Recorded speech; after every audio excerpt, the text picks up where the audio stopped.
പരീക്ഷയുടെ തലേ ദിവസം പഠിപ്പിസ്റ്റ്. അയ്യോ, എനിക്കിനി ഇത്രയും പേജുണ്ടല്ലോ പഠിക്കാൻ. ഇതൊക്കെ ഞാൻ എപ്പോൾ പഠിച്ച് തീർക്കും? ഇവിടെ നിന്ന് തുടങ്ങാം. വേഗം എടുത്ത് തീക്കണമല്ലോ ഇതൊക്കെ. ഓക്കെ. അപ്പോൾ ഇതാണ് ഉത്തരം. ഇതാണ് ഈ ക്വസ്റ്റ്യൻ്റെ ഉത്തരം. ഓക്കെ, അടുത്തത്. ഇനി ഞാൻ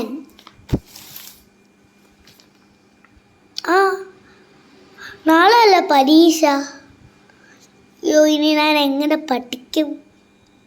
അതാരില്ല, ആരെങ്കിലും നോക്കാം. ദൈവമേ, നാളെ എല്ലായിടത്തും ഓറഞ്ച് അലർട്ടും കാണും. പരീക്ഷ മാറ്റി വയ്ക്കണേ ദൈവങ്ങളെ, പ്ലീസ് മാറ്റി വയ്ക്കണേ.